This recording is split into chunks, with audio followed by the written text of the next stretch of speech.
राष्ट्रगाथा channel पर आने वाले सभी श्रोताओं को, दर्शकों को मेरा सादर प्रेम नमस्कार। 1757 से 1947 190 वर्ष का कालखंड।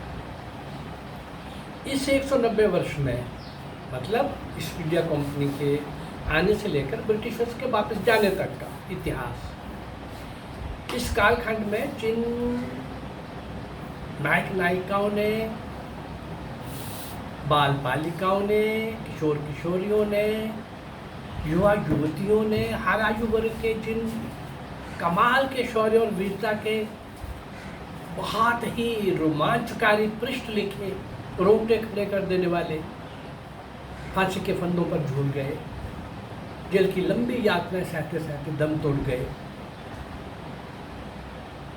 काला पानी, सेलुलर जेल, घोर नारकीय, वहीं पर दम तोड़ गए, मर खप गए। एक लंबा कुर्बानी और बलिदान का इतिहास, एक लंबा वीरता और शौर्य का इतिहास। लेकिन आज़ादी के बाद जिन काले अंग्रेजों को शासन मिला, उन्होंने क्या बताया? आज़ादी किसने लेके दी? गांधी और नेहरू ने। जिन्होंने एक लाठी नहीं खाई, जिनकी जेलें भी पूर्ण थी सुविधाओं से, हर प्रकार की सुविधा। कब जेल जाना है ये भी उनका निश्चित रहता था, क्यों जाना है ये भी निश्चित रहता था, वापस कब आना है ये भी निश्चित रहता था। ये मैं तथ्यों और आंकड़ों के साथ समय समय पर ये काला पृष्ठ आपके सामने में लाता रहता हूँ। लेकिन चर्चा कर रहे हैं इस चैनल के माध्यम से जो 655 वीडियोस आप तक जो मैंने पहुंचाई है, वो उन अज्ञात असंख्य वीर वीरांगनाओं की, नायक नायिकाओं की हैं, जिन्होंने स्वतंत्रता रूपी महायज्ञ में अपने आप को आहूत कर दिया, लेकिन नाम उनका इतिहास में कहीं नहीं, कहीं नहीं। उनको श्रद्धा सुमन भेंट करने के लिए मैंने पिछले लगभग 3-3.25 वर्ष से ये आरंभ किया है। उनको स्मरण करने का, उनके शौर्य और वीरता के उन पृष्ठों को उजागर करने का, आप तक पहुंचाने का। आज उसी एक लंबी श्रृंखला के साथ, पंक्ति के साथ दो नाम जुड़ रहे हैं जो अज्ञात हैं, लेकिन देखिए उनकी यात्रा। आज़ादी के लिए ये परवाने क्या कर रहे थे? वो दो कौन हैं? श्री रोहिणी बरुआ और श्री लक्ष्मीकांत शुक्ल। श्री रोहिणी बरुआ को जेल में इतनी यातनाएं दी गई कि वे मन ही मन सोचने लग पड़ा, क्यों ना मैं आत्महत्या कर लूं। इतनी यातनाएं, आत्महत्या का विचार उसके मन में उठा अवश्य, पर वे विचार ज्यादा देर टिक नहीं सका। जो विचार उसके मन में स्थिर हुआ, पक्का मजबूत हुआ, वह ये कि आत्महत्या करने के स्थान पर उसकी हत्या क्यों न की जाए, जिसने केवल संदेह पर ही मुझे गिरफ्तार करके जेल में डाल रखा है और बहुत ही गंदे स्थान पर रखकर जो मुझे प्रतिदिन नई नई यातनाएं दे रहा है। पुलिस के जो लोग क्रांतिकारियों के दमन के लिए बदनाम थे, उनमें सैयद इरशाद अली प्रमुख था। सैयद इरशाद अली। इरशाद अली फरीदपुर के ग्वालंदा थाने का थानेदार था। उसने ही केवल संदेह मात्र पर 18 वर्ष के किशोर रोहिणी बरुआ को गिरफ्तार करके बहुत ही गंदे स्थान पर रखा हुआ था और उसे तंग करने के लिए नई नई यातनाओं का आविष्कार करता रहता था। इस बीच बरुआ की मां का देहावसान हो गया। उसकी भाभी का भी स्वर्गवास हो गया,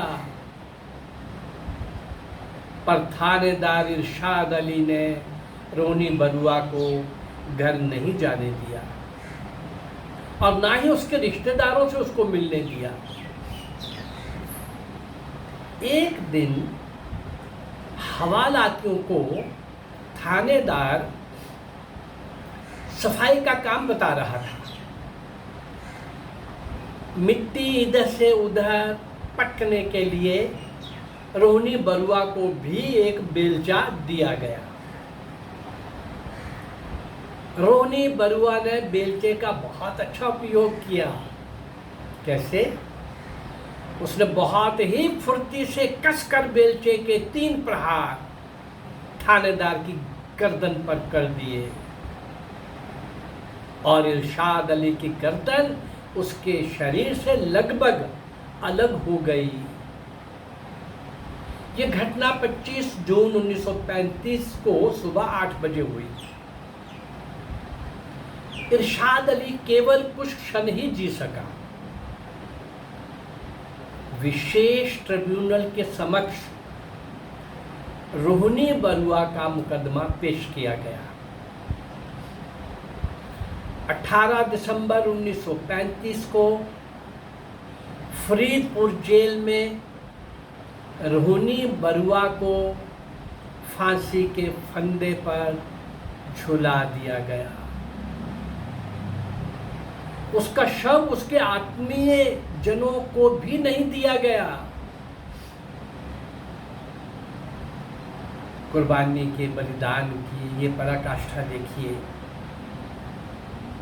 और उम्र क्या थी, सब लोग जीना चाहते हैं भाई, लेकिन ये लोग भारत माँ की गुलामी की बेड़ियां काटने के लिए, खुद कटने के लिए तत्पर थे। ऐसे श्री रोहनी बरुआ की यात्रा को यहाँ तक समाप्त करके हम आगे बढ़ते हैं। श्री लक्ष्मीकांत शुक्ल झांसी के कमिश्नर मिस्टर फ्लावर्स के सामने गिरफ्तार होकर जब महिला सत्याग्रहियों का जत्था पहुंचा तो कमिश्नर महोदय ने शिष्टता का परिचय देने के स्थान पर उनके साथ अभद्रता का व्यवहार किया। उन्होंने यहाँ तक कह दिया,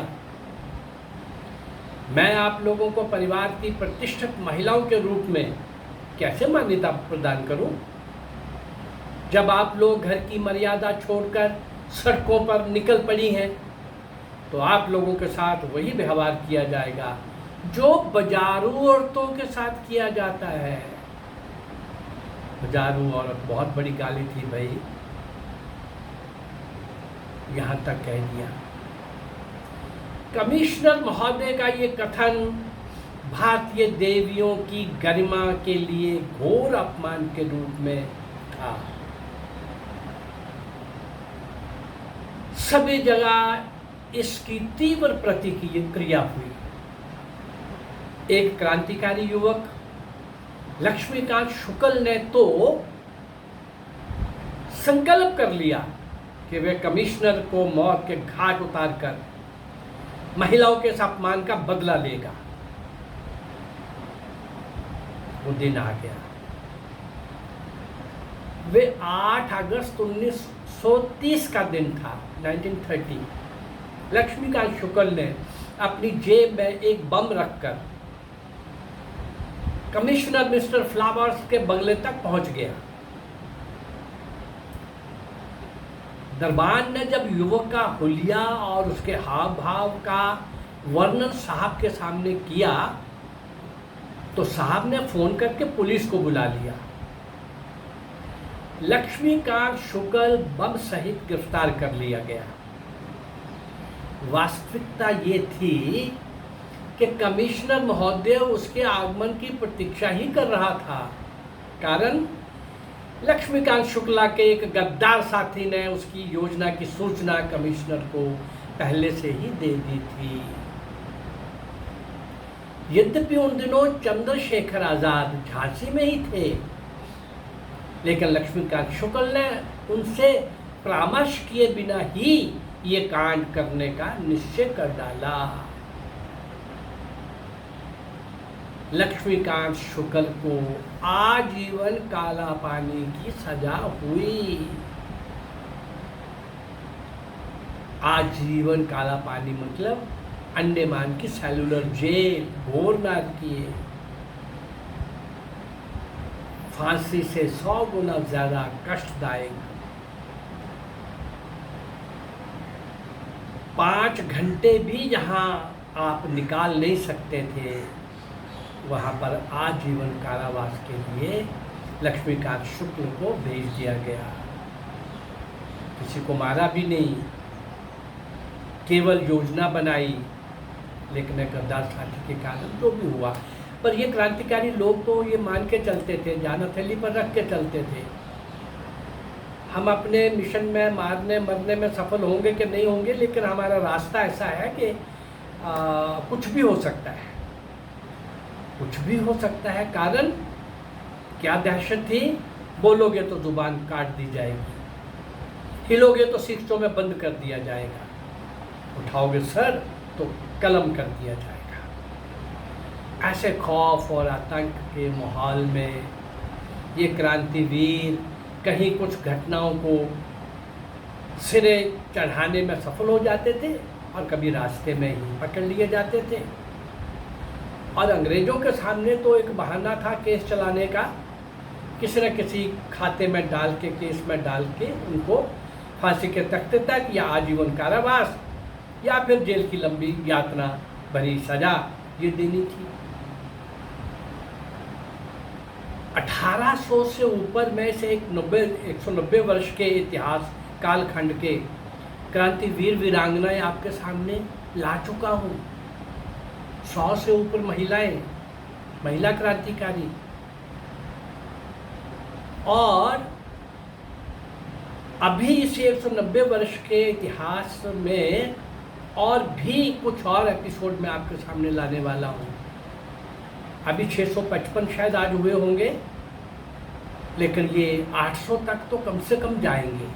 800 एपिसोड और 21-2200 क्रांतिवीर वीरांगनाएं, नायक नायिकाएं, ये सब मैं आपके सामने लाने जा रहा हूँ। क्या इनको स्मरण करना, उन पुरखों को, पूर्वजों को जिन्होंने सर्वस्व देश की स्वतंत्रता के लिए निछावर किया, ये हमारा दायित्व नहीं है, हमको नहीं स्मरण करना चाहिए। परंतु आज़ादी के बाद जिन दुष्टों को, काले अंग्रेज़ों को, अंग्रेज़ों के स्पॉन्सर्ड नेता नेहरू को सत्ता सौंपी गई, वो तो आज़ादी के टाइम में भी कांग्रेस जो कर रही थी वो मैंने समय समय पर आपके सामने लाया है, और देश के बाद भी जो कर रही थी वो भी मैं समय समय पर आपके सामने लाता रहता हूँ। ये सब भी पृष्ठ, काले पृष्ठ में इसलिए आपके सामने लाता हूँ कि आज भी पहचान ज़रूरी है। देशभक्त कौन है और देश गद्दार कौन है।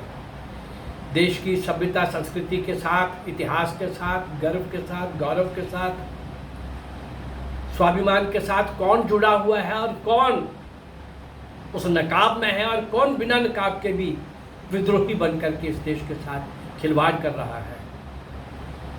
ये आज के देशभक्तों को पहचानना भी होगा और उनको पहचान करके उनको दंडित भी करना होगा, तभी ये देश बचेगा। इस देश को बचाने के लिए, जिस आज़ादी को पाने के लिए जो मैं 1800 से ऊपर इस छोटे से कालखंड के बलिदान हुए नायक नायिकाओं को आपके सामने ला चुका हूँ, और इन सबको श्रद्धांजलि देने का, स्मरण करने का एक ही है कि आज की पीढ़ी को इनका परिचय मिले और इनको हम श्रद्धा सुमन भेंट कर सकें। अगर मेरा ये प्रयास आपको अच्छा लग रहा है तो इस चैनल को लाइक करिए, सब्सक्राइब करिए और शेयर करिए। नमस्कार, जय भारत, धन्यवाद।